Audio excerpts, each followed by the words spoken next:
Amém. Muito bom. Vamos fazer um resumo, então, de algumas passagens importantes, até a gente tentar chegar em Gênesis 50, 48, na verdade, 49, na verdade, que é o capítulo que tem a bênção de cada um dos filhos de Jacó, né? Mas tem coisas importantes para a gente levar em consideração, também para a gente manter na cabeça quando a gente vai partindo para os próximos livros da Bíblia, né? Lembrando que Gênesis é o início de todas as coisas, então é algo que estabelece ali uma base para que a gente entenda tudo que vai acontecer para frente. Se a gente não tem um bom entendimento do que aconteceu em Gênesis, vai ter coisa que vai acontecer para frente que a gente vai ficar boiando. Então é importante a gente dar a atenção necessária. O capítulo 34 é um capítulo que está aí no meio obviamente, do 33 e do 35, mas é no meio daquela história de Jacó encontrar Esaú, né? Então vem o capítulo 33 e o 32 e o 33 ali, aquela expectativa de Jacó encontrar com o irmão dele, e aí ele tem aquele encontro com Jesus, aquele encontro que é relatado como Jacó lutando com esse anjo do Senhor. E depois o 35 volta com Deus falando com Jacó. Então parece que o 32, o 33 e o 35 é uma sequência e o 34 está meio perdido aí no caminho. Cronologicamente, eu não sei nem dar uma explicação muito específica em relação a isso. O que eu sei dizer em relação a ao como a história é apresentada em Gênesis é que ela não segue uma linha cronológica mesmo, né? Então tem momentos em que é como se estivesse acrescentando um pedaço da história ali, mas não necessariamente seguindo uma sequência cronológica, tá? Então isso é importante a gente ter em mente enquanto a gente está lendo e estudando a palavra, tá? Não necessariamente, principalmente em Gênesis ali, até mesmo nos primeiros capítulos de Gênesis a gente percebe que não há uma ordem cronológica de capítulos, né? Tipo, tem uma sequência do desenvolvimento da criação que, se a gente não presta atenção, parece que não faz muito sentido. E a mesma coisa aqui, assim, a gente vai ver que tem alguns pedaços da história que não estão seguindo uma linha necessariamente cronológica. O que tem para a gente anotar em relação ao capítulo 34? Capítulo 34 é aquele capítulo quando Siquém, né? Em português é Siquém, eu ia falar Xixém, mas em português é Siquém. Quando Siquém, então, ele se apaixona pela filha de Jacó, por Diná, só que ele violenta Diná e ele toma ela basicamente à força, né? E tem relação sexual com ela. E aí ele vem com o pai dele e eles tentam convencer Jacó a dar a filha dele em casamento. E aí os irmãos, a gente vê que os irmãos dela meio que tomam as dores da irmã e aí eles fazem aquela... enganam, né, vamos dizer assim, Hamor e Siquém, dizendo que tudo bem, que eles dariam a irmã deles em casamento e se uniriam àquele povo se eles circuncidassem todos os homens. E daí no terceiro dia da circuncisão, que parece que é quando o bicho pega mesmo, o Lucas não está aí para eu brincar com ele, mas o terceiro dia da circuncisão parece que é o momento em que os homens mais sentem dor e estão naquele momento mais difícil da recuperação. Então nesse terceiro dia da circuncisão, Simeão e Levi, eles entram na cidade e a palavra fala que eles passam a fio de espada todos os homens daquela cidade. Então, eles matam todo mundo. O interessante é observar que a proposta de Hamor de Siquém era unificar os povos. Então, olha o perigo da persuasão de outros povos. Eles queriam unificar o povo deles com o povo de Jacó. Então, isso está nos versículos 9 e 10, por exemplo, fala: vinde fazer aliança de casamento conosco, dai-nos vossas filhas e recebei as nossas. Assim habitareis conosco, a terra estará à vossa disposição. Habitai, negociai e adquirir propriedades nela. E aí no versículo 16 fala de novo, aí são os irmãos falando, então vos daremos, se vocês se circuncidarem, taraná, a gente vai dar nossas filhas e receberemos as vossas e habitaremos convosco e nos tornaremos um só povo. E depois no 22 também são os filhos de Jacó falando, na verdade no 22 são agora Siquém e Amor de novo, agora falando para o povo deles, falando, esses homens vão fazer aliança conosco e nós vamos nos tornar um só povo. Então você vê aqui que a ideia, a intenção de Siquém e Hamor era se unir ao povo de Israel formando um só povo. Mas isso não era o desejo de Deus, porque o desejo de Deus era manter Israel separado, e a gente vai ver isso ao longo da história. Até mesmo quando Israel ficou no Egito, eles ficaram 430 anos no Egito e eles não se misturaram com os egípcios, né? Então, a intenção de Deus não era que Israel se unisse a nenhum outro povo. Mas é interessante observar que esse povo fez essa proposta de se unir a Israel e, mesmo usando a intenção violenta do coração de Simeão e Levi, Deus preveniu que Israel se unisse a esse povo, né? Então, o texto deixa claro que Jacó não ficou nada contente com o que Simeão e Levi fizeram, né? O versículo 30 fala que Jacó... cadê? Versículo 30 fala, Jacó disse a Simeão e Levi, vós me perturbastes, fazendo-me odiado pelos habitantes dessa terra, os cananeus e os perizeus.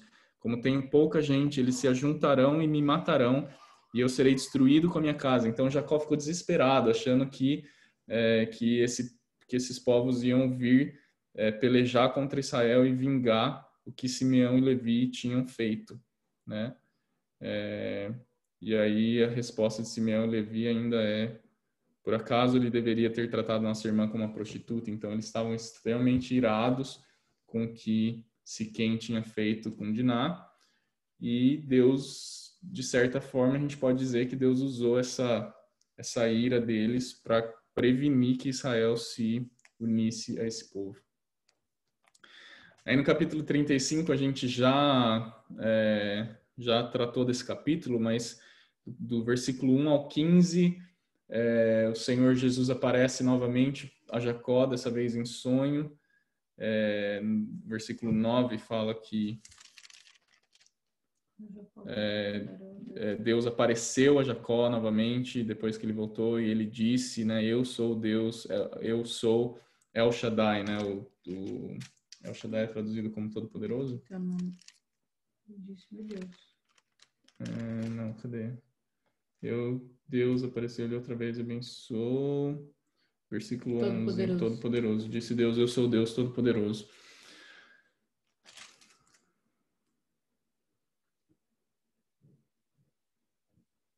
Aqui, na verdade, eu coloquei em sonho, mas não é em sonho, não. Versículo 30, o capítulo 35 apareceu, a palavra apareceu mesmo. E aí ele ainda se refere a Betel, ao Deus que tinha aparecido em Betel, ao Deus que tinha se revelado para ele em Betel, e novamente ele usa esse mesmo termo, né? El Shaddai, Deus Todo-Poderoso. Então, no capítulo 35, o importante é anotar que Deus ali está confirmando com Jacó a aliança que ele fez com Abraão e com Isaac, né? Ele fala novamente da mudança de nome de Jacó, né? Então no versículo 10 ao 12, ele está reforçando o nome de Jacó agora como Israel e dizendo e repetindo a promessa da bênção, a promessa da aliança feita com Abraão e com Isaac. E aí Jacó constrói um altar em Betel. Aí nos versículos 16 em diante a gente vai ver a história da morte prematura de Raquel, né? Fala que Raquel estava dando à luz a um filho e ela morreu no parto, e ela chamou o menino de Ben-Oni, que seria em português como que tá? Benoni. Benoni. e que o significado desse nome é o filho da minha dor, alguma coisa assim. É isso que tá aí? Benoni. Não fala, mas o significado é alguma coisa nesse sentido. Filho da minha dor. Filho da minha aflição. Filho da minha aflição. Exatamente. Mas Jacó mudou o nome dele para Benjamin, né? E Raquel morreu e foi enterrada em Bethlehem, em Belém. Agora a pergunta é: por que será que Raquel morreu prematuramente, né? E aí tem um fato importante a gente levar em consideração. Veja bem, no versículo 2 de Gênesis 35, o Senhor fala assim, o Senhor fala para Jacó: levanta, sobe a Betel e habita ali, faz um altar ao Senhor que apareceu para você quando você fugiu do seu irmão Esaú. Aí versículo 2, Jacó fala que Jacó disse à sua família e a todos que estavam com ele: lançai fora os deuses estrangeiros que há no meio de vós, purificai-vos e mudai de roupa. Que deuses estrangeiros são esses? Quando a gente volta lá em Gênesis 31, não sei se vocês se lembram dessa história, quando ele está fugindo da casa de Labão, Raquel tinha levado os deuses da casa do pai dela. E aí o pai dela aparece e fala: não, tudo bem, mas por que vocês estão roubando os deuses da minha casa? E Jacó fala, ele amaldiçoa, sem saber que é Raquel, ele amaldiçoa a pessoa que roubou os bens, que roubou os ídolos. Então, no versículo 19 do capítulo 31, se vocês só para terem referência, fala assim: tendo Labão saído para tosquear suas ovelhas, Raquel furtou os ídolos que pertenciam ao seu pai.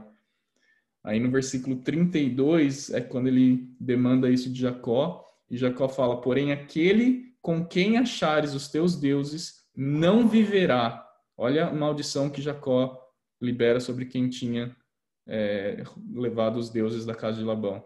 A pessoa com quem tiver os seus deuses não viverá. Diante de nossos parentes, verifica se o que é teu está comigo e leva-o contigo, pois Jacó não sabia que Raquel os havia furtado.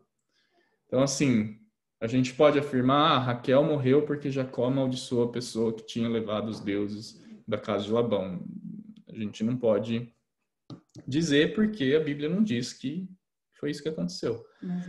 Mas, ao mesmo tempo, existe esse episódio que aconteceu lá em Gênesis 31, quando eles estavam saindo da casa de Labão, e Jacó amaldiçoou a pessoa que tivesse pego os deuses da casa de Labão, sem saber que era Raquel. Então, a dúvida, mulheres, não mintam para os seus maridos. Ela escondeu, né? Não falou nada. Tô só brincando. Na dúvida, melhor. Na dúvida, não mintam para os seus maridos. O problema é que, no caso, ela nem mentiu e Jacó saiu falando, entendeu? Jacó, na verdade, foi precipitado, né? Na dúvida, no auge da raiva ali de Labão, não joguem maldição sobre sua casa. E aí a gente vê que ela morre prematuramente, né? Então, não dá para afirmar? Não dá, mas é uma ligação que a gente pode fazer. Um outro ponto importante que acontece em Gênesis 35 é uma atrocidade familiar. Rúben tem relação sexual com Bila, que é a concubina de Jacó, né? Então é um episódio bem absurdo que aconteceu aí. E bem o filho mais velho de Jacó. Então, Rúben era o primogênito de Jacó e ele tem relação sexual com a mulher do pai. Então, essas coisas são importantes porque são importantes, assim, a gente não são mera... Se tá ali explicado dessa forma, porque não é simplesmente um fato histórico, é algo que vai fazer importância mais para frente. E aí também Gênesis 35 relata a morte de Isaac. E o interessante é que, assim como quando Abraão morreu, Isaac e Ismael vieram para o funeral do pai. Agora a gente vê quando Isaac morre, Jacó e Esaú enterram o pai também. E aí tem o capítulo 36 de Gênesis como se fosse também um capítulo solto lá dentro, é a genealogia de Esaú. Agora, o importante, às vezes a gente fala, para que é importante essa genealogia de Esaú aqui no meio da história, né? Deixa de contar a história de José para pôr no meio a história do tio dele, a descendência do tio dele, para quê? Primeiro, Gênesis 36 fala que Esaú era chamado Edom também, ele que deu origem aos Edomitas. E o mais importante aqui da gente anotar é que no versículo 6 fala que Esaú partiu com as suas esposas, seus filhos, suas filhas e todo o povo da sua casa, seus bens, seus animais, partiu para outra terra. Então lembra que a gente falou que em Gênesis 34 um assunto importante era que Deus estava mantendo Israel separado dos outros povos. Então é importante a gente observar aqui no versículo 6 que está ficando claro também que Esaú se apartou de Jacó, né? Se apartou da família de Israel. Então, para ficar claro que havia uma separação, que não houve nenhum tipo de mistura entre a família de Jacó e a família de Esaú. Tá? Um outro ponto que eu coloquei aqui, os versículos 31 a 34, 31 a 43, na verdade, vai falar dos reis de Edom. Vai falar dos reis que tiveram na terra de Esaú, em Edom. Por que isso é interessante? Porque Israel não tinha rei. Nesse tempo, a gente vê que Israel ficou muito tempo sem rei, mas que os outros povos tinham reis. E por que isso é relevante? Porque quem é o rei de Israel? É o próprio Deus, é o rei de Israel. E a gente vai ver lá para frente que Deus fica bem chateado quando Israel demanda ter um rei também, né? Um rei humano e não reconhecem que Deus é o rei deles. Então a gente vai ver isso acontecer lá para frente no livro de Reis.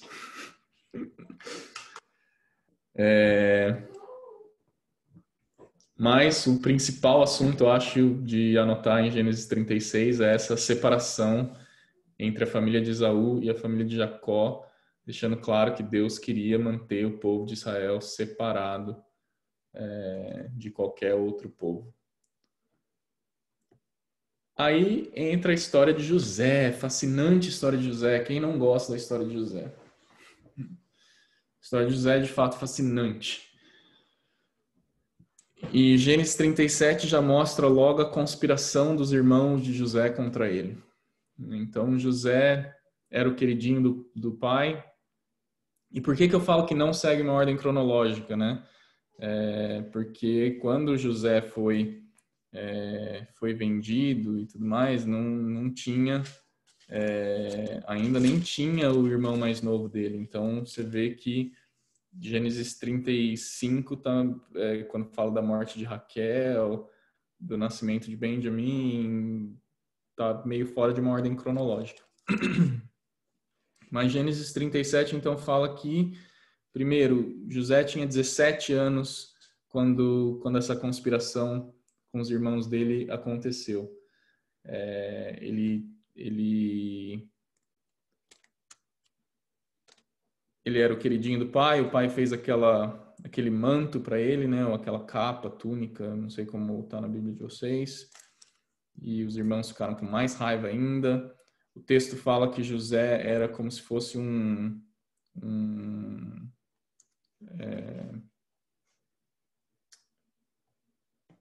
como se fala, quando uma pessoa é um supervisor, como se fosse um supervisor que o pai tinha colocado na casa dele. Então a Bíblia fala que ele relatava para o pai as coisas de errado que os irmãos faziam. Mas não era porque ele era dedo duro dos irmãos, mas porque o pai dele tinha colocado ele naquela posição de reportar ao pai tudo que os irmãos estavam fazendo no campo. Então fala que ele trazia as más notícias dos irmãos para o pai. Então isso já criava um ambiente de hostilidade entre os irmãos e ele, né? E aí a gente vê que os irmãos conspiram contra ele, os irmãos inicialmente querem matar ele, e Rúben, como irmão mais velho, toma uma posição de que não, vamos jogar ele aí nesse poço e deixa ele morrer aí sozinho nesse poço. Mas qual era a intenção de Rúben? Era voltar, a Bíblia é clara nisso, que a intenção de Rúben era voltar e devolver ele para o pai. Então Rúben, como irmão mais velho, tinha essa intenção de coração em relação ao que todos os outros irmãos estavam conspirando contra José. Não significa que ele era a favor de José, porque se fosse mesmo a favor, ele tinha feito alguma coisa de fato. Ele era mais a favor dos outros irmãos, ele só não queria, como o irmão mais velho, responsável, ele tinha ali o certo senso de responsabilidade dele. Os outros irmãos não falaram nada, iam matar ele. Quem teve uma ideia brilhante foi Judá. Judá teve a ideia brilhante de tirar ele do poço e vender ele como escravo. E aí eles fazem isso, pegam a capa do irmão e levam para o pai, e aí Jacó pensa que José foi morto por alguma fera do campo. E é interessante a gente ver, a palavra fala que Jacó ficou inconsolável, que tentavam consolar Jacó e ele não se deixava consolar, então ele ficou inconsolável. Muito provavelmente o único consolo de Jacó foi quando nasceu Benjamim. Mas mesmo assim, quando nasceu Benjamim, ele perdeu a mulher que ele amava. Então também foi um consolo meio que difícil ali de se imaginar na pele de Jacó nesse tempo de sofrimento dele. Mas José é vendido e vai parar no Egito.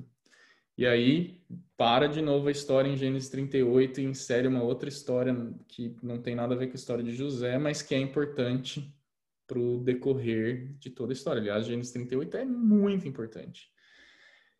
E Gênesis 38 mostra que Deus é, de fato, mestre em tornar aquilo que é ruim, aquilo que é horrível, aquilo que é pecado, aquilo que é injusto, em algo bom, em algo que ele usa para demonstrar a sua glória, né? O que acontece em Gênesis 38? Judá, um dos filhos de Judá, se casa com Tamar, né? Judá saw the daughter, aqui fala, Judá viu a filha dos 38, Judá viu a filha de um cananeu chamado Suá e tomou-a por mulher e uniu-se a ela. Engravidou e teve um filho. E o pai deu-lhe o nome de E aí aí ele teve outro filho, Onã, e outro filho, Selá. E aí na terra ali dos cananeus, ele toma Tamar por mulher. E a palavra fala que era mau diante dos olhos de Deus. E o que Deus fez com ele? Fala claramente que Deus matou ele. E aí, os meus amigos crentes que falam que Deus é só um Deus de amor, não sei o que tem, se escandalizam com esse versículo, arrancam essa página da Bíblia, porque Deus não é um Deus sanguinário, Deus é só um Deus de amor. A gente tem que entender que até nisso ele é um Deus de amor. Amém? Amém. Muito bem, vamos continuar. Então, ele era mau diante de Deus e Deus matou O que aconteceu? Judá pegou o próximo filho na fila e deu ele para Tamar, falou, cumpre o seu dever de irmão. Qual era o dever do irmão? Se a mulher do irmão mais velho morresse e o irmão mais novo não fosse casado, o dever dele era pegar essa mulher, ter filhos com ela. Só que os filhos dessa mulher seriam considerados como se fossem filhos do irmão mais velho dele, ou seja, ele não está criando a sua própria prole, a sua própria descendência. Ele está gerando descendência para o irmão dele que morreu. E o que Onã fez? Ele, quando tinha relação sexual com Tamar, a Bíblia fala que ele ele desperdiçava o sêmen dele na terra e não engravidava Tamar. Então, olha a história, e a Bíblia relata nos detalhes essa história, né? Sem pudores. E Deus viu isso nele e isso foi mal aos olhos de Deus também. E o que aconteceu com ele? Morreu também. E aí Judá fica meio preocupado de dar o filho mais novo e dele morrer também. E aí ele fala para Tamar, não, olha, volta lá para casa dos seus pais e quando Selá for mais velho e já for homem, eu mando ele para cumprir o dever dele de irmão e assumir a esposa dos irmãos que haviam morrido. Só que Judá, a palavra fala que Judá não fez isso e Tamar ficou ali então esquecida na casa dos pais dela. E aí fala que quando Judá estava vindo para a cidade, o que Tamar fez? Se disfarçou de prostituta, foi para a porta da cidade e Judá tomou ela como para ter relações com ela e ela concebeu e teve um filho. Aí mandaram notícia para ele falando, olha, sua nora Tamar está grávida e ela é viúva e não tem marido, que história é essa? E ele queria apedrejar ela, não é isso? Só que Tamar tinha sido bem sábia, né? Bem esperta, vamos dizer assim, talvez sábia não seja a palavra, mas ela tinha sido bem esperta e ela ficou com o bordão ali, o selo de Judá, e aí ela mandou entregar aquilo para ele e falar, olha, o homem a quem pertencem essas coisas é o homem de quem eu engravidei. E aí Judá fala, ela é mais justa do que eu, né? Ela é mais justa do que eu. E aí ela tem um filho, esse filho é Pérez, e esse é um filho de Judá e Tamar, que entra na linhagem de Jesus. E quando a gente lê em Mateus 1, a linhagem de Jesus, a gente vai ver o nome de Tamar lá. E a gente vai ver que quando Mateus descreve a descendência de Jesus, a genealogia de Jesus, ele cita, quando ele fala de Pérez, ele fala Pérez, filho de Judá, com Tamar. Então, o nome de Tamar está na genealogia de Jesus e Pérez é o filho dessa situação maluca que qualquer um de nós ficaria escandalizado se acontecesse na igreja hoje, né? E, mesmo assim, o Senhor tornou essa situação em algo bom. Na verdade, ela teve gêmeos, né? Teve gêmeos, verdade. Teve gêmeos. É que Pérez saiu primeiro. Na verdade, o outro irmão estava saindo e aí Pérez tomou a frente. É isso, mais ou menos essa história. Amarraram um fio no pé. Muito bem. Mas aí essas histórias eu não sei se tem muito sentido mais para frente ou se é mais um detalhe mesmo da história e não necessariamente uma coisa importante para a gente se apegar. Mas Gênesis 38 pegou a ideia, né? O que a gente pode aprender sobre Deus em Gênesis 38? Que Deus é mestre em transformar a desgraça em glória para ele. Só uma outra curiosidade é como eles tinham gêmeos naquela época, né? Impressionante. Muita mulher relatada na Bíblia com um filho gêmeo. Continua acontecendo bastante, viu, vida? Não, eu sei. é que é relatado na Bíblia, né? Não, enfim, é uma curiosidade. Tá bom, muito bem. E aí, Gênesis 39 volta a falar de José, ou seja, como se não tivesse Gênesis 38 no meio do caminho, entendeu? Mais ou menos assim a história. Então, Gênesis 39 volta a falar de José. Interessante sobre a história de José, eu acho que vocês vão se lembrar disso, eu já falei disso numa outra aula. Além de Jesus, na Bíblia só tem um relato de 2 outros homens que não tem defeito nenhum no relato deles. Quem são esses 2 homens? Quem vai falar? A Bíblia só relata, obviamente que Jesus nem está nessa parada, tá? Mas a Bíblia, além de Jesus, só relata 2 homens sem defeito. E não significa que eles não tenham defeito, mas a Bíblia não fala, não cita nenhum defeito desses homens. Quem são?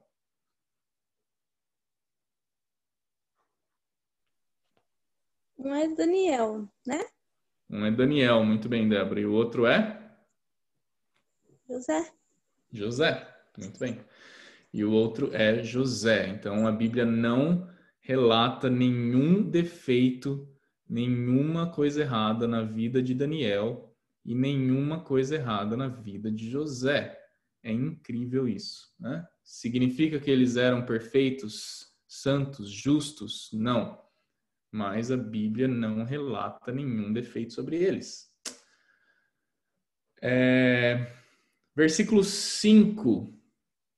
Aliás, uma coisa importante logo no começo de Gênesis 39 fala que o Senhor estava com José. Então, o versículo 2 fala: o Senhor estava com José, né? José foi levado ao Egito e o Potifar, que era oficial do faraó, comprou ele dos ismaelitas e ele foi trabalhar na casa de Potifar. E o versículo 2 fala: o Senhor estava com José. Então, isso é muito importante. Pensa na situação de José. Gente, é inimaginável nos dias de hoje, onde a gente tem acesso à tecnologia, internet, sei lá, fugir, achar alguém na rua que pode te ajudar. Imagina naquela época José com 17 anos, adolescente ainda, 17 para 18 anos, sendo vendido como escravo, levado para um outro país, né, de uma terra de um deserto, uma terra que não tinha nada, onde era só a família dele, era só a família dele, e de repente ele chega num lugar como o Egito, né? Pega um menino no meio do sertão lá, onde é só a família dele, e sei lá, leva ele como escravo em, sei lá, em São Paulo, tipo, onde ele não, ao mesmo tempo, onde não tem para onde ele fugir, não tem tecnologia, não tem como se comunicar. Ou seja, a situação de José era uma situação extremamente sem esperança. E mesmo assim, o versículo 2 fala que o Senhor estava com José naquela situação. O Senhor estava com José.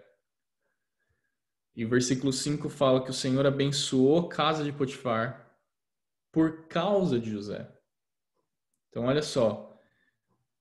Primeiro, José tinha sido treinado lá pelo pai dele a pensar diferente, né? A ser mais instruído, mais astuto, mais esperto.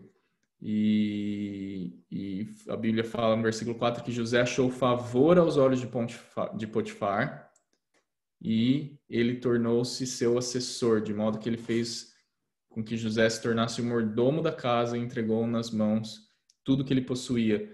Ou seja, muito provavelmente ele comprou José como escravo e José, além do, obviamente, a palavra relata esse favor de Deus sobre José, mas muito provavelmente teve, e a gente vai ver isso depois em toda a história de José, a iniciativa dele de se destacar de alguma forma perante os olhos desse senhor, esse Potifar, e aí o favor do Senhor foi sobre ele e Potifar tornou ele o mordomo, ou seja, de novo, o supervisor da casa de José. E uma coisa interessante até que eu anotei aqui é que me lembrou Gênesis 12, a promessa que Deus faz a Abraão de que abençoarei aqueles que te abençoarem. Então veja aqui, versículo 5 fala que o Senhor abençoou a casa do egípcio por causa de José.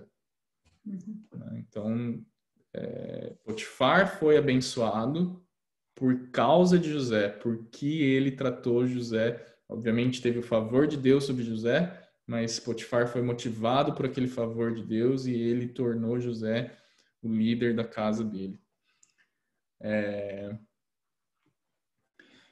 Versículo 10 deixa claro para nós também, depois alguns outros versículos à frente, que José era um homem reto diante de Deus, justo diante de Deus. Quando a mulher de Potifar tenta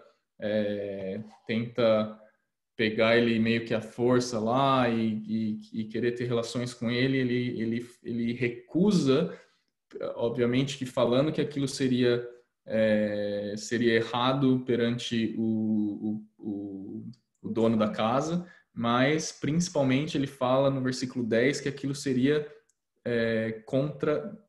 no versículo 9, na verdade, desculpa, fala: como poderia eu cometer esse grande mal e pecar contra Deus? Então então José era íntegro e reto diante de Deus. E aí a gente pode se fazer uma pergunta: pode alguém justo, alguém que é íntegro, alguém que é reto diante de Deus, essa pessoa pode sofrer? José mostra que sim, né? Ele era íntegro, ele era reto, ele não pecou, não tinha pecado, a Bíblia não relata nenhuma história de pecado e mesmo assim ele sofreu. E a gente vai ver depois, eu vou ler rapidinho aqui para vocês em Salmo 105.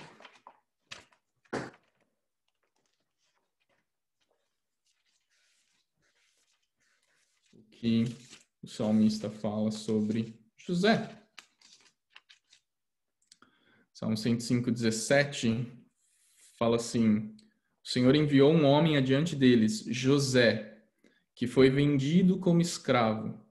Feriram-lhe os pés com correntes e o prenderam a ferros, até o tempo em que a sua palavra, a palavra do Senhor, se cumpriu e a palavra do Senhor o provou. Então, qual o propósito do sofrimento na vida de um justo?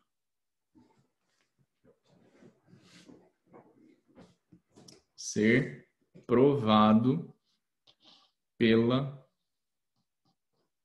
que ele está passando e provado pela palavra do Senhor. Então, o Senhor tinha dado um sonho para José. E José havia crido naquele sonho. E mesmo assim, tudo que estava acontecendo era contrário àquele sonho. Ele sonhou que os irmãos dele iam servi-lo, iam se prostrar diante dele. E ele nem estava desesperançoso até de que ele ia encontrar novamente a família dele. E começa então o sofrimento novamente de José. Então, quando parecia que o negócio estava ok, né? Agora está lá escravo, mas é mordomo da casa de Potifar, está numa posição e tal. Mas Potifar, por causa da mulher dele, lança José na prisão. E aí fica claro para nós que José nasceu para governar, né? Porque até na prisão, o que aconteceu com José? De novo, Deus dá favor, e ele tem favor diante do carcereiro, e o carcereiro torna ele o supervisor da prisão. Então, isso mostra para a gente o que a gente pode aprender com a vida de José, que não importa onde a gente esteja, a gente pode ser luz, útil e organizar a casa.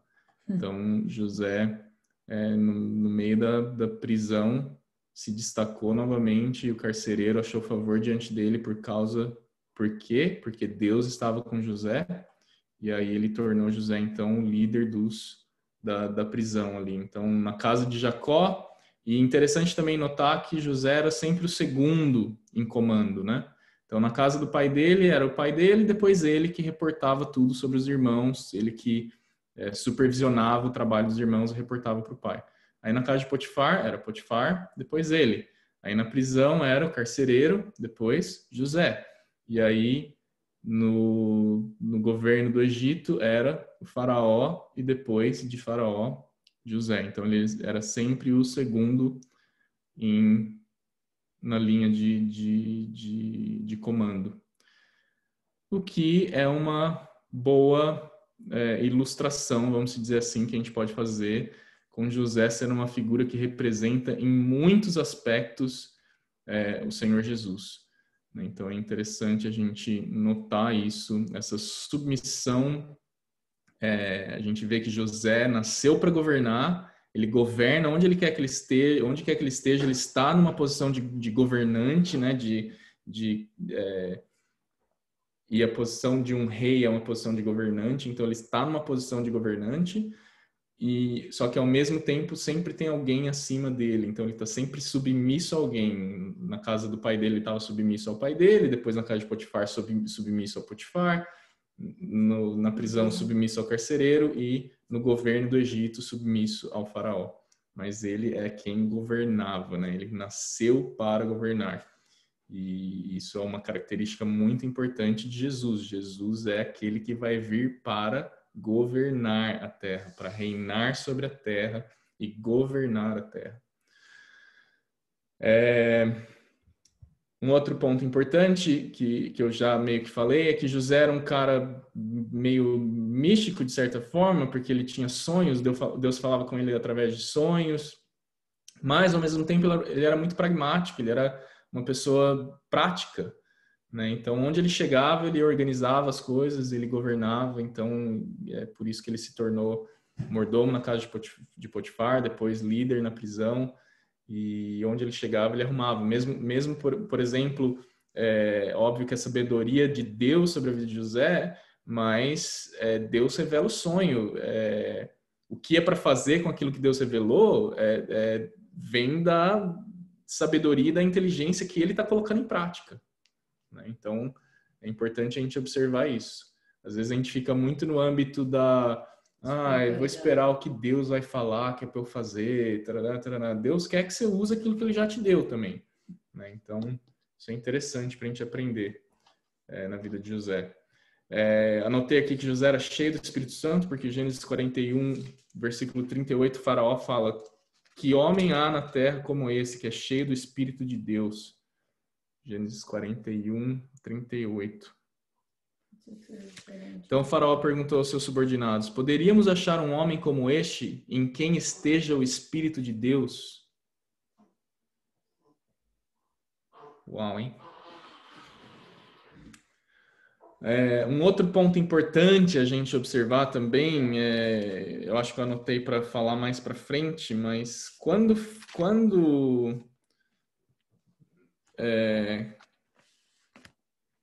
José, se a gente pensar o porquê que José, pelo visto a gente não vai chegar em Êxodo nunca hoje, né? São 7h57. Quando José está na prisão,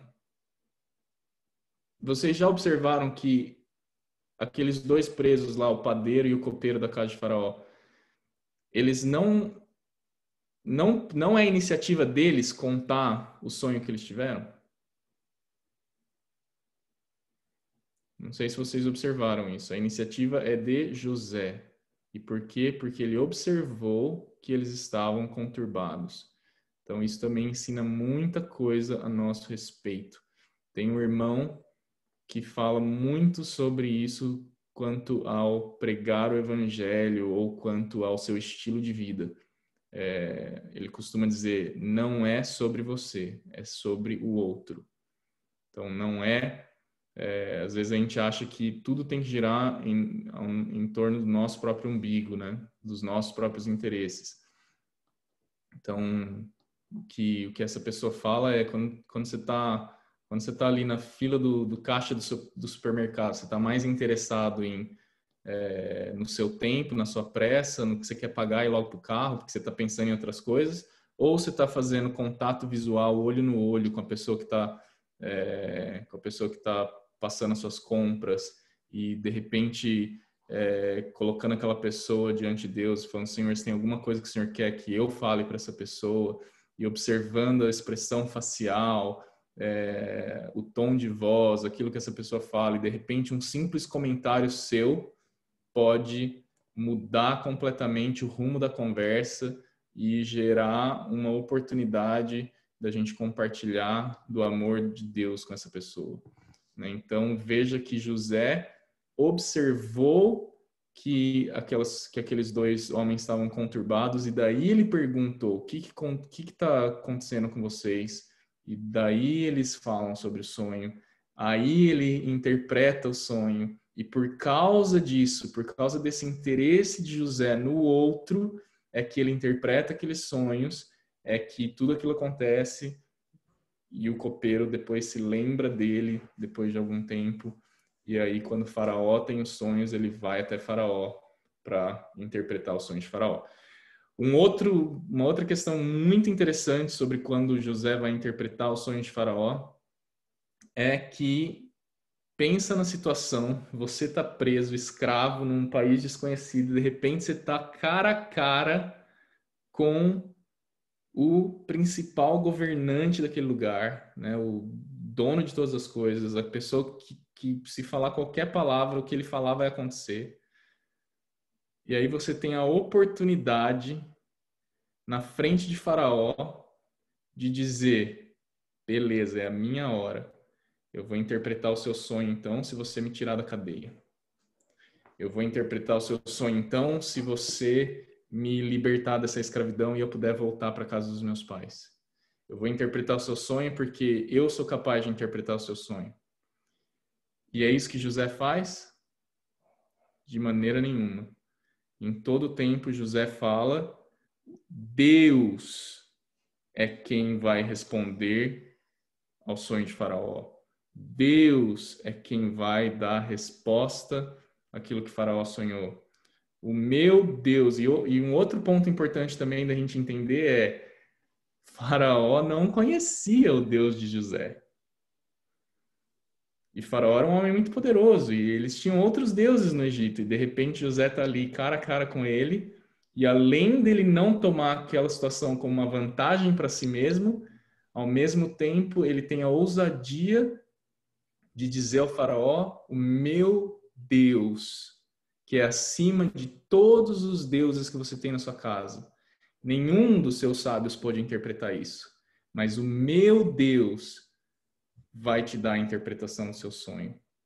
Então, a humildade no coração de José e a obediência a Deus e a submissão ao Senhor fica mais uma vez evidente nesse episódio, né? Então, por causa disso, o Faraó chega a declarar para os servos dele: quem há que a gente possa encontrar que seja cheio do Espírito de Deus como José? Muito bem, continuem comigo mais um pouquinho, eu quero terminar Gênesis hoje. Gênesis 41, fica claro que José não tinha mais esperança nenhuma de reencontrar a família dele. Por quê? Porque quando nasce Manassés e Efraim, quando nasceu Manassés, que é o primeiro filho dele, ele fala: Deus me ajudou a esquecer dos meus problemas, a esquecer da casa dos meus pais. E aí, quando nasce Efraim, ele fala: Deus me tornou frutífero na terra da minha opressão. Ou seja, para ele tinha acabado a história dele. Ele já não tinha mais a esperança, provavelmente nem da esperança do cumprimento dos sonhos que ele teve com os irmãos dele.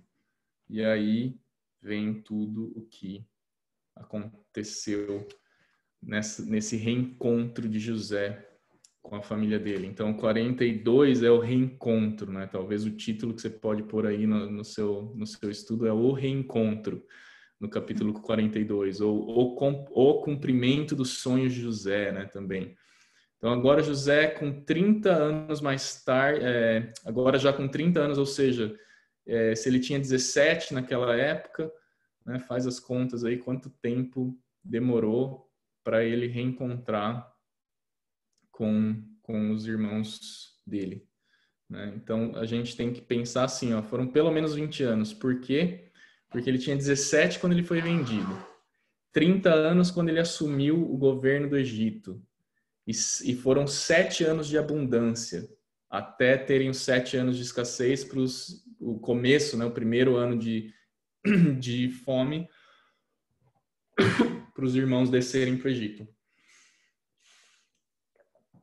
Ou seja, 30 menos 17 mais 7 dá 20.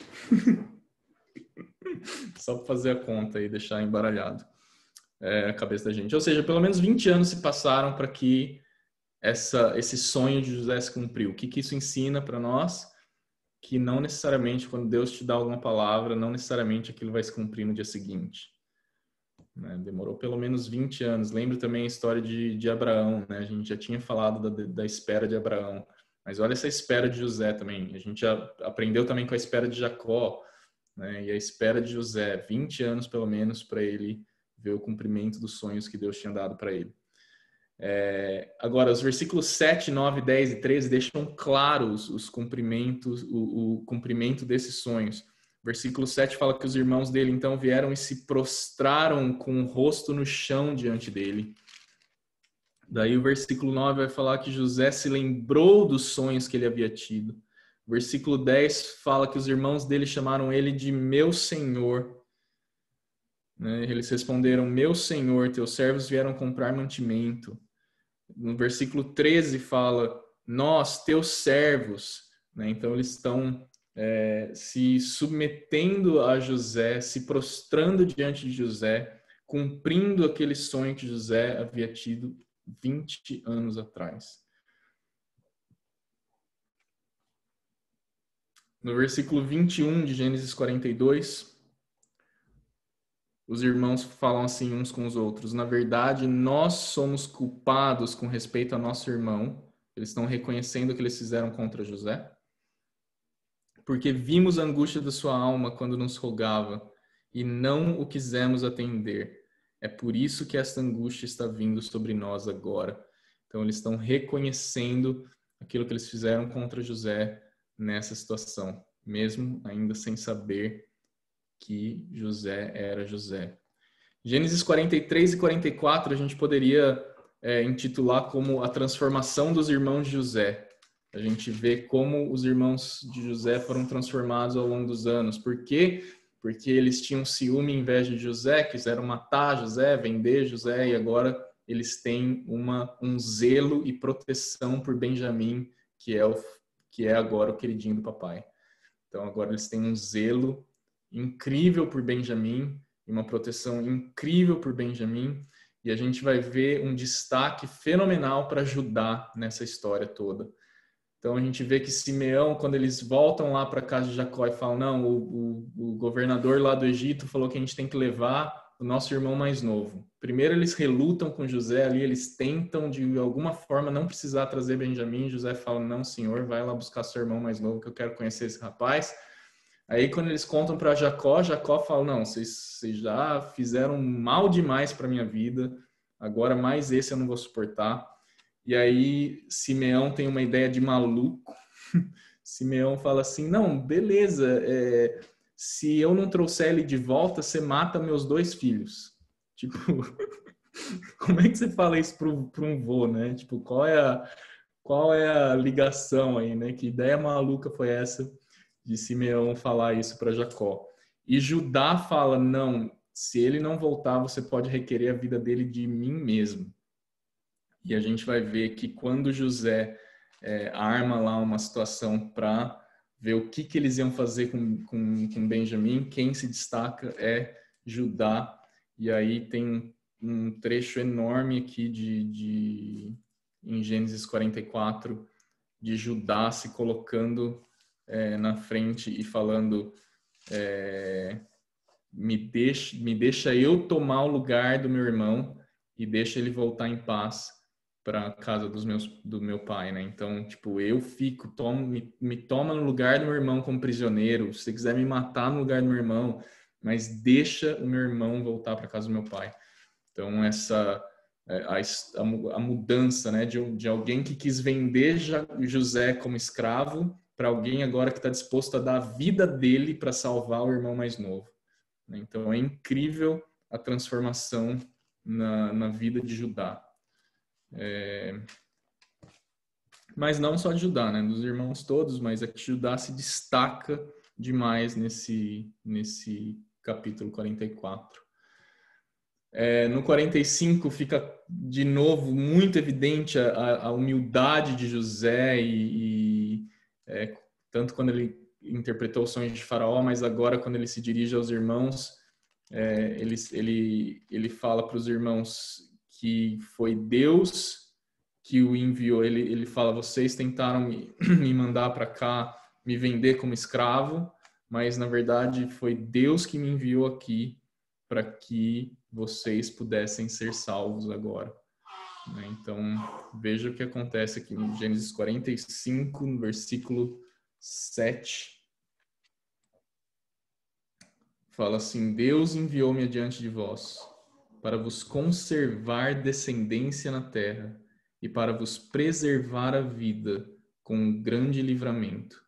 Assim não fostes vós que me enviastes para cá, mas sim Deus, que me colocou como pai de Faraó, como senhor de toda a sua casa e como governador de toda a terra do Egito. Então, ele podia de novo aqui assumir uma posição de arrogância e falar: vocês quiseram me vender, mas olha onde eu cheguei, olha como eu conquistei, olha, agora vocês estão aí se prostrando diante de mim para pedir comida. Mas ele não fez isso. Ele foi gentil com os irmãos dele. É óbvio que ele provou os irmãos dele, né? No começo fala que ele foi bem duro com os irmãos, que ele queria provar os irmãos dele, e agora ele está sendo totalmente manteiga derretida, né? Às vezes, o número de vezes que fala aqui que José foi chorar sozinho, escondido dos irmãos, também é impressionante. Muito bem, dá tempo de a gente terminar, talvez? Vou tentar ser mais rápido. Gênesis 46. O que é importante em Gênesis 46 é a última vez que Deus aparece em Gênesis. Depois ele só vai aparecer muito tempo depois em Êxodo. Mas 430 anos depois, pelo menos, aqui Deus vai aparecer em Êxodo para Moisés. Mas é bem interessante ver o que Deus fala para Jacó, porque é exatamente desse ponto que ele começa a falar com Moisés 430 anos depois. Então, Gênesis 46, fala: Israel partiu com tudo que tinha e chegou a Berseba, onde ofereceu sacrifícios a Deus, ao Deus de seu pai Isaque. E Deus falou a Israel em visões de noite: Jacó, Jacó. Então Jacó respondeu: estou aqui. E Deus disse: eu sou Deus, o Deus de teu pai. Não temas descer para o Egito, porque ali farei de ti uma grande nação. E olha o que Deus fala no versículo 4: descerei contigo para o Egito, e certamente te farei voltar, e José fechará os teus olhos. Então Jacó levantou de Berseba, e os israelitas levaram seu pai, suas crianças, suas mulheres, os carros que Faraó tinha enviado, e levaram eles todos para o Egito. E daí dá todos os filhos que foram para o Egito. Um ponto curioso nesse mesmo lugar, em Berseba, Deus tinha falado para Isaque: não desça para o Egito. E agora ele está falando para Jacó: desça para o Egito. Então significa que o que Deus falou antes não valia e agora vale? Não é isso. Mas o que Deus falou antes valia para aquela hora. O que Deus está falando agora vale para essa hora. Então é importante a gente ter esse discernimento e prestar atenção, porque muitas vezes a gente vai se prender a uma palavra do passado que não foi para nós, e muita gente faz mau uso de profecias bíblicas porque não tem esse discernimento, e pega uma profecia de algo que Deus falou para um determinado tempo, num determinado contexto, e quer aplicar para o tempo de agora. E foi isso que deu errado, por exemplo, no tempo de Jeremias. A gente já falou bastante sobre isso. E muita gente nessa época agora, né, tem feito muito mau uso das profecias bíblicas também. Então esse é o resumo, vamos dizer assim, de Gênesis 46, tá? 47, um versículo que me chama a atenção em Gênesis 47 é que Jacó fala para Faraó. Ele tinha vivido 130 anos como peregrino, e ele fala para Jacó: poucos e maus foram os dias da minha vida. Isso está no versículo 9 de Gênesis 47. Pensa no sofrimento, na vida sofrida de Jacó. Ele fugiu do irmão, aí ele trabalhou 7 anos com uma mulher que ele não queria, ele fugiu do sogro, aí ele encontrou o irmão, ele tinha que encontrar o irmão no meio do caminho. Pensa no terror dele, os relatos vindo de que o irmão dele estava vindo encontrar ele com 400 homens.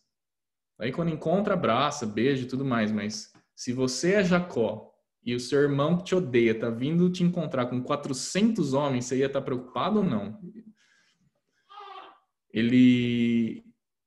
O filho mais velho dele teve relação com a concubina dele. Simeão e Levi trouxeram tormento para a cabeça dele quando mataram todos os homens daquela cidade. Venderam José como escravo.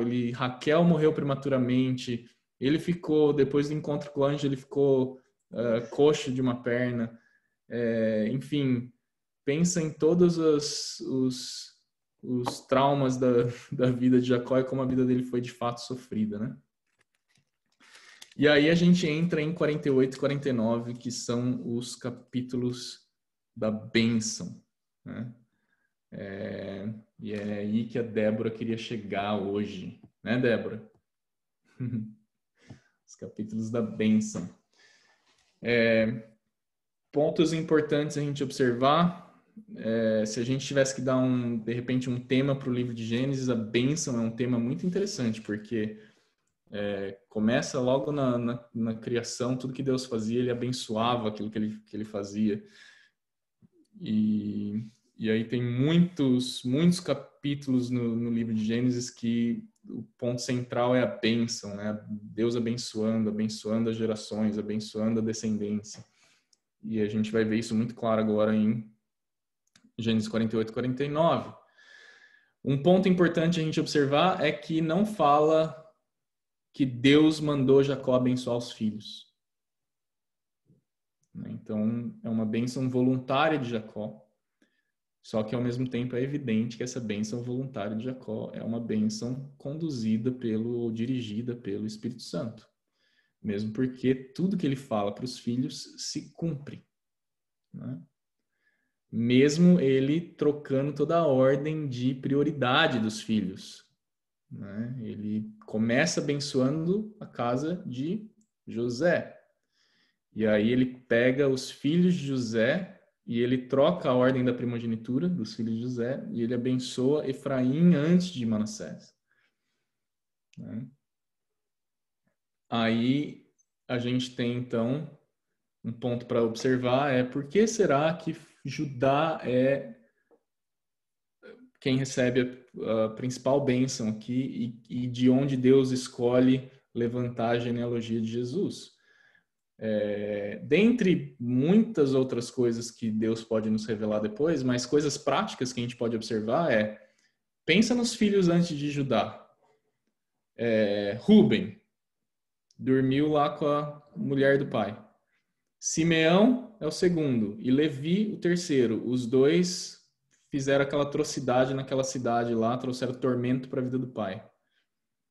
E aí vem Judá, e Judá esse que teve essa mudança de caráter, vamos dizer assim, e aquele que quis dar a vida por Benjamim quando José simulou que ia prender e causar problema para Jacó. Então, a gente vê que as principais bênçãos de Jacó foram para Judá e para Efraim. Coincidentemente, reino do sul e reino do norte de Israel.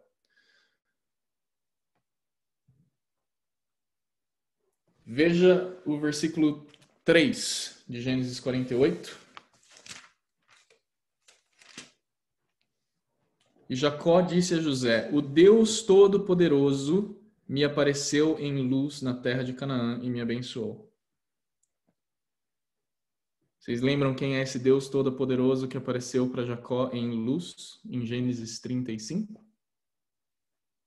Se vocês tiverem alguma dúvida, Jacó fala assim, não, os leitores vão ficar, Moisés, né, na verdade, fala assim, os leitores ficarão na dúvida, então vamos deixar claro quem é.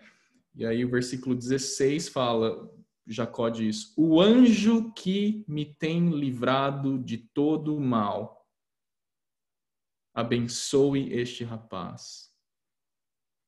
Ou seja, o Deus Todo-Poderoso que me apareceu em luz, o anjo que me redimiu e que tem me redimido, ele abençoará esse rapaz. Certo? Então, isso é um ponto muito importante para observarmos. O Deus Todo-Poderoso que apareceu em luz, Gênesis 35, é esse anjo que... Agora, é interessante que Moisés usa essa palavra aqui, que Jacó disse, o anjo que me redimiu. Uma das formas que a gente mais conhece Jesus é como o Redentor, né? Aquele que redime. Certo? Então, mais uma evidência, mais uma referência à pessoa de Jesus, essa pessoa que redime. E um ponto importante também, se você voltar a um versículo anterior, aqui no versículo 15, fala, e abençoou José dizendo, o Deus em cuja presença andaram meus pais, Abraão e Isaque, o Deus que tem sido o meu pastor durante toda a minha vida até este dia. Veja, embora ele tenha tido uma vida sofrida e ele ter relatado ao faraó que os anos dele foram poucos e maus, ao mesmo tempo ele fala, mesmo com os meus anos tendo sido poucos e maus, teve um pastor que me pastoreou ao longo da minha vida. Então, o Deus dos meus pais, o meu pastor, o anjo que apareceu para mim e me redimiu, ele abençoará esse menino. Alguma dúvida? Uau! Uau! Então, uma simples... A gente não precisa nem fazer... isso aqui não é nenhuma interpretação espiritual, é uma simples interpretação do que o próprio texto está dizendo. E o simples fato de a gente se submeter à autoridade do texto revela tanto sobre o Senhor Jesus, né? Muito bem. Aí a gente vai ver em Gênesis 49, Jacó abençoando os seus outros filhos. Então ele começa abençoando por Rúben, depois ele abençoa Simeão e Levi, mas são bênçãos meio esquisitas de receber, essas aqui. Por exemplo, para Rúben, versículo 4, ele fala assim, não conservarás a superioridade, pois não conservarás a superioridade, ou seja, perdeu a primogenitura, porque você subiu no leito do seu pai e profanaste o leito do seu pai.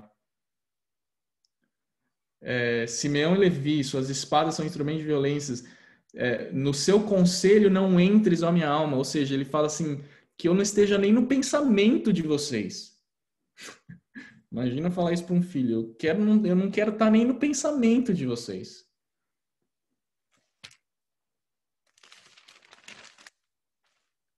E aí ele chega em Judá. E vamos ler o que ele fala para Judá, porque é muito impressionante e muito importante. Judá, versículo 8.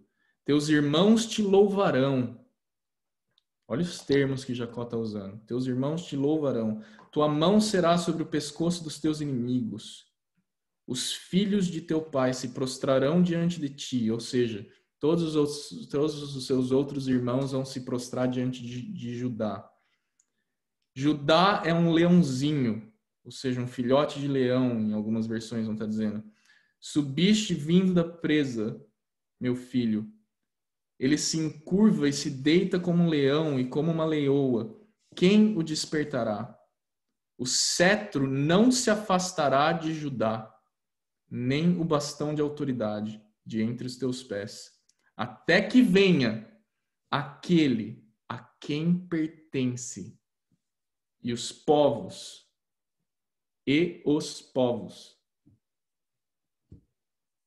obedecerão a ele. Ou seja, Jacó está basicamente fazendo aquela distinção. Israel e os povos, e as nações, e os gentis. Então, e os povos obedecerão a esse líder que vai vir da casa de Judá. Uau! E olha aqui que ele continua dizendo assim: atando o seu jumentinho à vide e o filho da sua jumenta à videira, ele lava suas vestes em vinho e as suas roupas em sangue de uvas. A gente sabe que Jesus vai pisar o lagar e as suas vestes vão estar manchadas de sangue, porque ele pisou o lagar sozinho.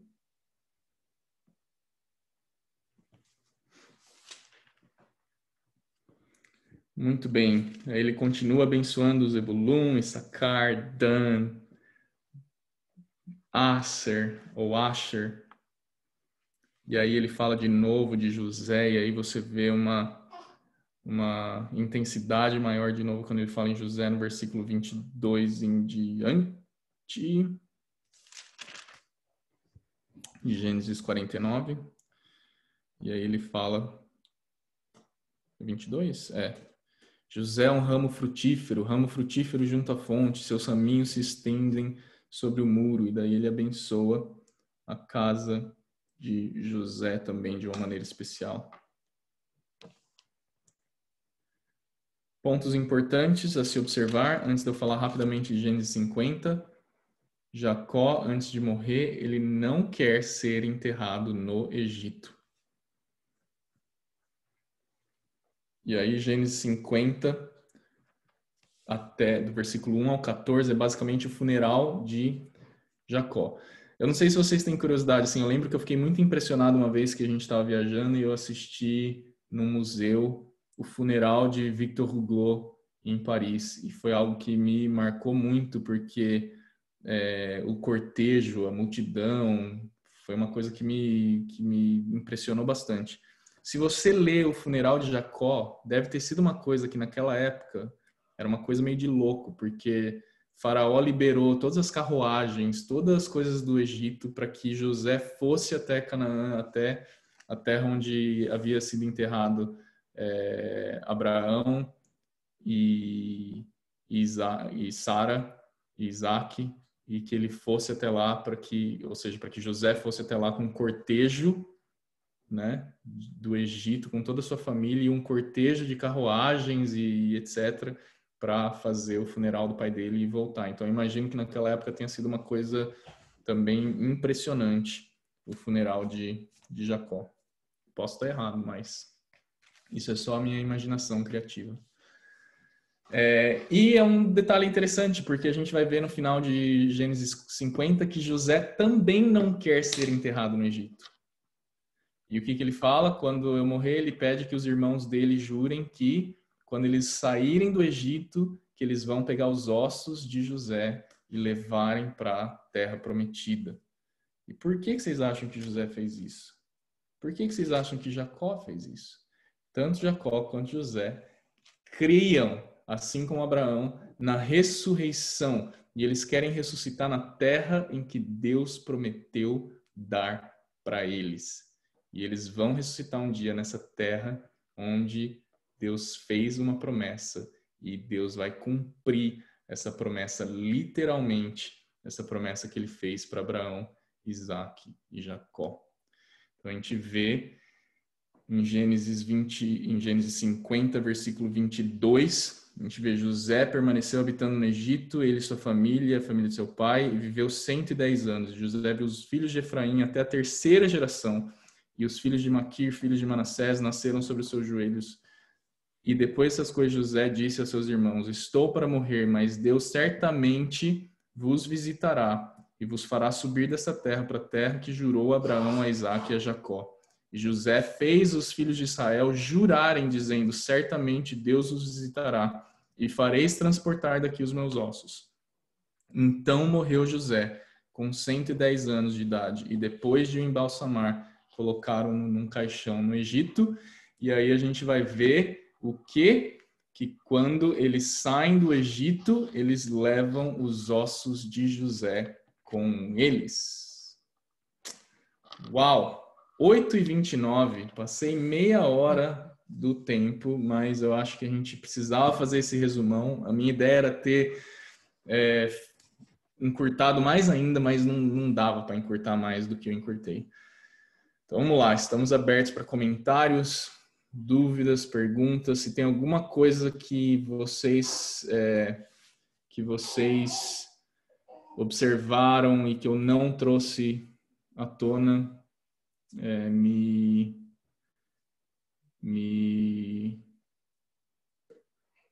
avisem agora e podem fazer as perguntas que vocês tiverem.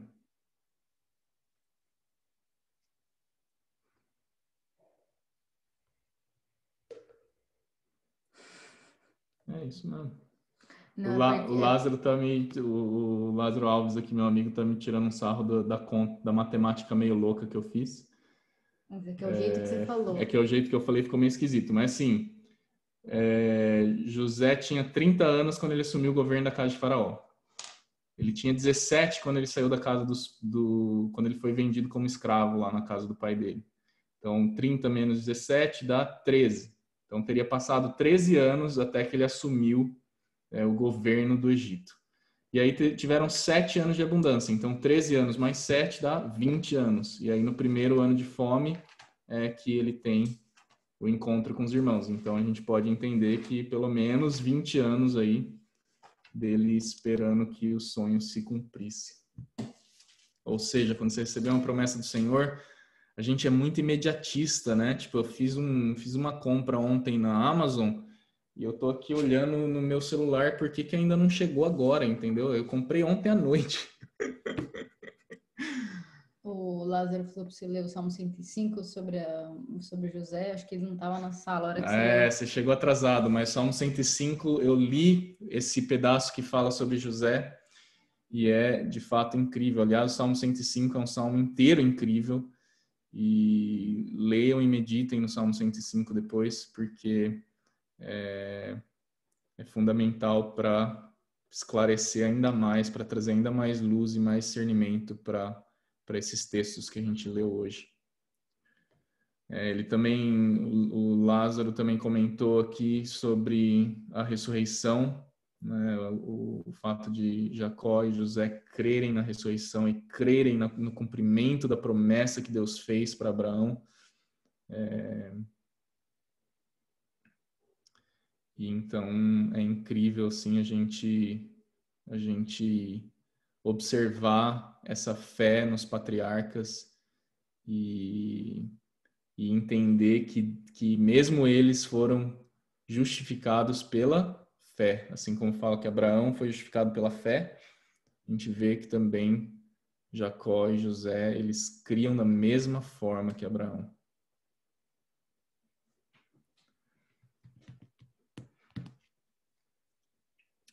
Perguntas, dúvidas? Débora, eu passei meio que correndo pelos capítulos da bênção. Você tem alguma pergunta, algum comentário? Alguém tinha perguntas para fazer, tipo, por que Judá?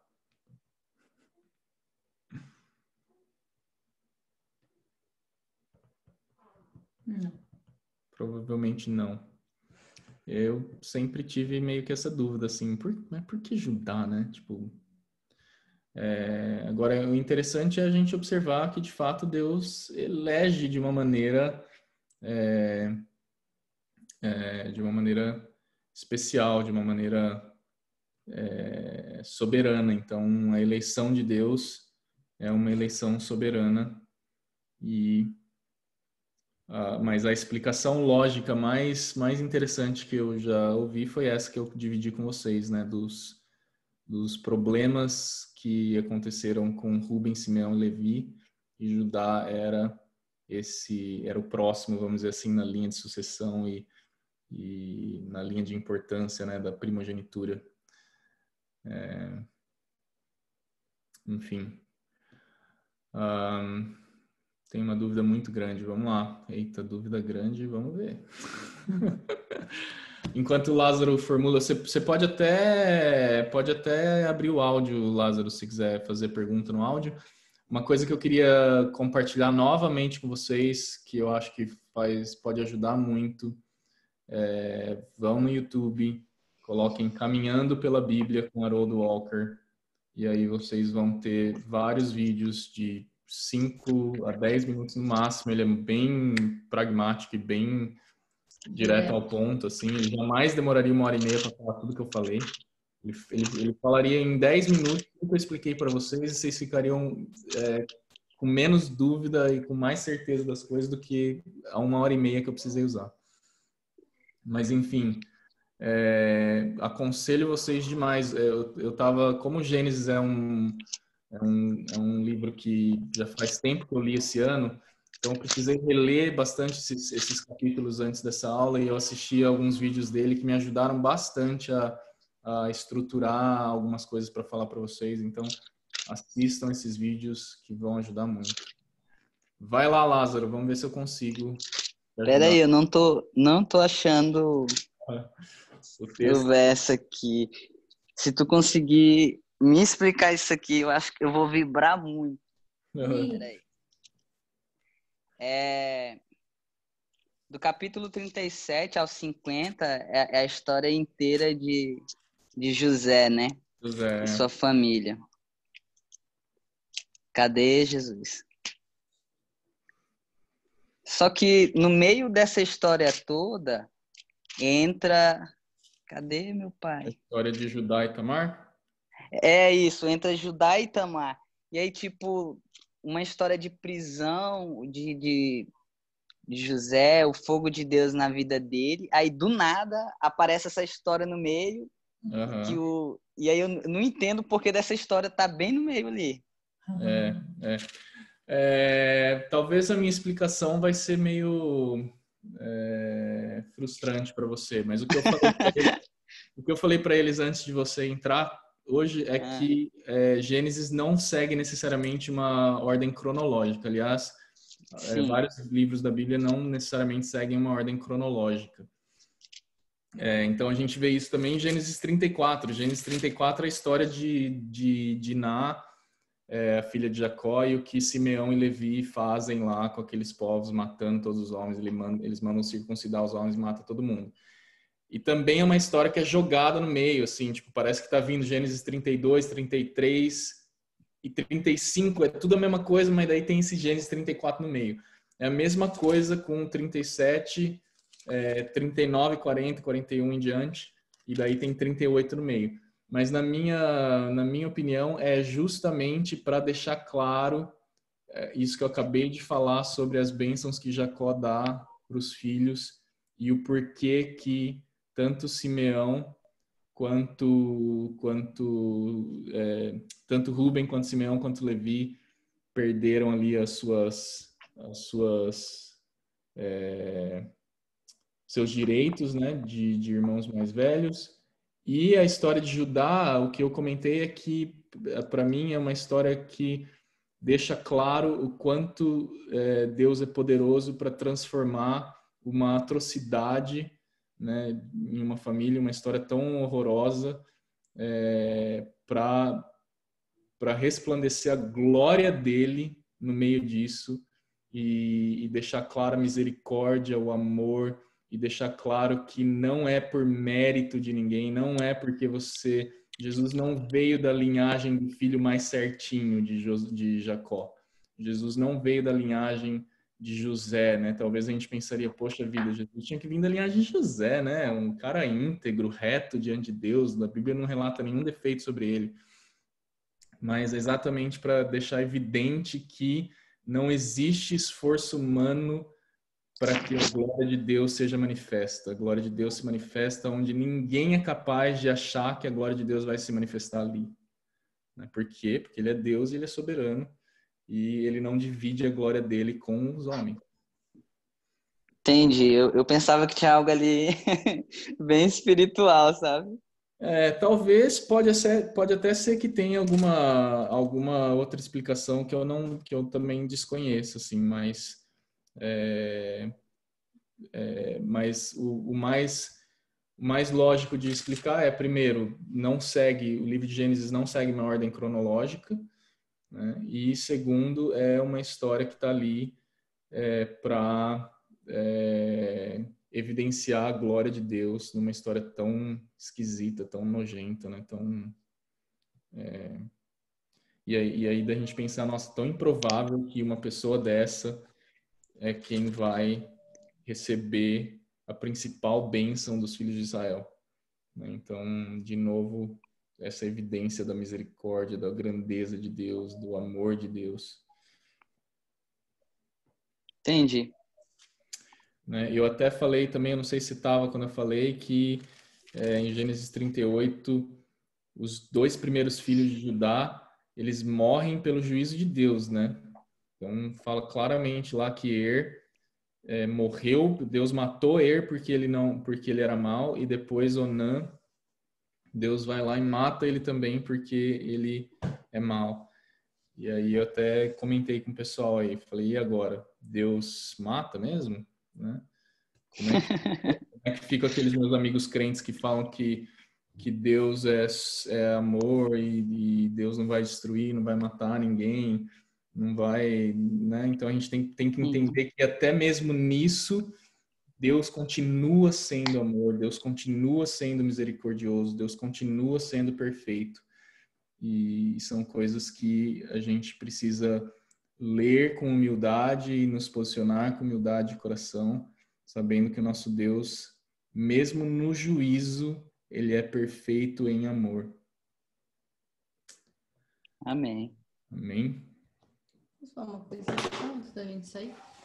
É interessante a gente observar que pode surgir a dúvida, mas beleza, o primeiro filho, esqueci o nome já. Rubem lá errou com a concubina, e os outros 2, Simeão e Levi também, mas Judá também errou, e aí? Mas aí acho que é interessante a gente observar que no fim, né, da história do verso 38, fala que para mim o que aparenta é que ele se arrependeu, né? Que ele fala, certamente ela é mais justa do que eu. E não fala nada a respeito até quando ele vai dar nem de Simeão. Na verdade, Simeão e Levi falam, você queria que eu tivesse feito o quê pro pai deles, né? E sobre Rubem não fala nada. Então, meio que o que me dá a parecer que Judá se olhou pro próprio pecado e se arrependeu daquilo, né? Exato. A gente vai ver isso também no coração de Davi depois, né? Um coração arrependido diante de Deus. Deus valoriza demais isso. E não só essa história de Judá, mas também em relação a José, que a gente falou, né? Então, o arrependimento de Judá e a transformação de Judá em relação a José é incrível, porque quando a história se repete agora com Benjamim, o que ele fala? Ele fala, não, eu dou a minha vida no lugar de Benjamim, mas deixa Benjamim voltar com meus irmãos e eu fico no lugar dele. Então, de fato, esse coração arrependido de Judá chama bbastante atenção tanto no capítulo 38 quanto acho que é no 37 mesmo, no 39 no 39, 40, né? Mas aí você respondendo a pergunta do porquê ajudar, né? Porquê ajudar. Não a pergunta do Lázaro. Não, mas daí isso responde também a pergunta do porquê que esse capítulo 38 está lá no meio, entendeu? Porque se ele não tivesse lá no meio, a gente não teria essa história do arrependimento de Judá, do coração dele arrependido diante da situação e tudo mais. Faz muito sentido. Muito bem. Senhor, vamos deixar eles ir, que já são 15:09. Tomamos aqui, né? Bastante. Seu Alfredo, algum comentário, alguma pergunta, quer acrescentar alguma coisa, corrigir alguma coisa que eu tenho falado? Pelo amor de Deus, fica à vontade. Não? Tudo certo? Fala, não, me deixe dormir, pelo amor de Deus. Paulo calado, vai permanecer assim ou quer falar alguma coisa? O Alfredo não pode dormir, ele está com o fuso horário mais baixo. Então ele a gente. Tem uma pergunta aqui, ó. Por que José era o favorito dos filhos de Jacó? Acho que o Beraldo mandou. Muito possivelmente porque ele era filho de Raquel, né? E Raquel era a mulher que Jacó se apaixonou e trabalhou por ela, e aí trabalhou mais 7 anos por ela, e ela não podia ter filho, e aí Deus deu filho. E tanto que o significado depois do nome de Benjamim também é alguma coisa relacionada a filho do meu amor, alguma coisa assim. Eu acho que é isso, o significado de Benjamim, não me lembro direito. Então, tipo, a gente vê que Raquel deu o nome filho da minha dor, e ele mudou para filho do meu amor, ou do meu... Filho da minha direita. Hã? Puta, é porque era José, se fosse Paulo ia ser o favorito. Ah, entendi. Puta, deixa eu aproveitar, eu quero mostrar uma coisa para vocês aqui que me deu uma vontade, tá bom? Então, assim, eu posso, tá bom? Se vocês não quiserem ver, saiam. Mas olha só que profundidade é essa imagem, cara. Uau.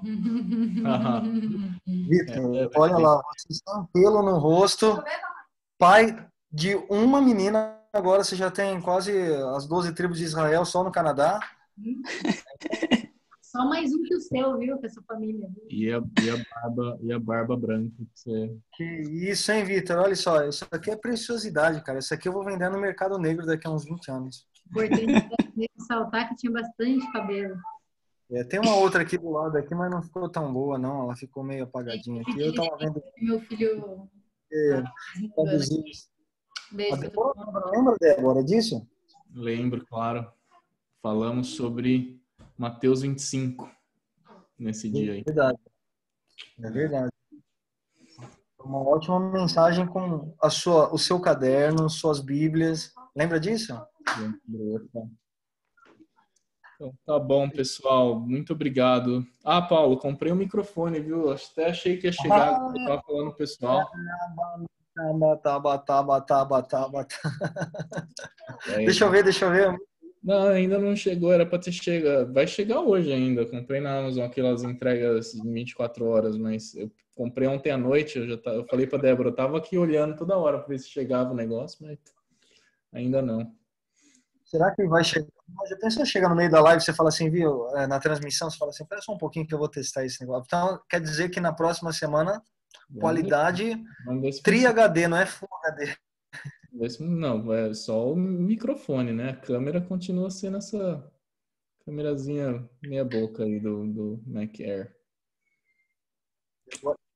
Câmerazinha meia boca do iPhone. Então tá bom, pessoal. Muito bom ver vocês. Olá, não tem nem palavra, né? Câmerazinha meia boca do iPhone. Consumista de Steve Jobs. Escuta, maravilha. Na semana que vem, deixa eu escrever aqui, eu vou deixar aqui qual que é a matéria. Semana que vem a gente vai entrar em Êxodo, então muito provavelmente a gente só vai chegar até Êxodo 4, talvez, mas o que vocês conseguirem adiantar de leitura, quanto mais, melhor. Maravilha. Maravilha, então deixa eu marcado aqui.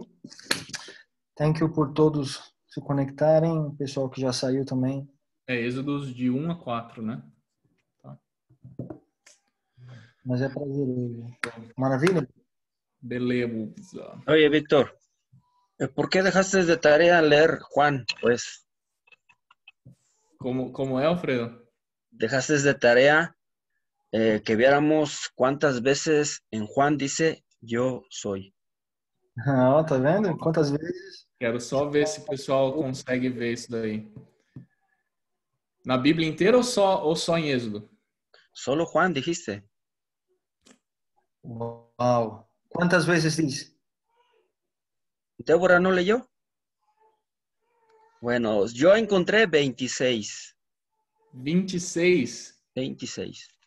Mas 26 só em Êxodo? Solo en Juan. Yo soy. Eu sou.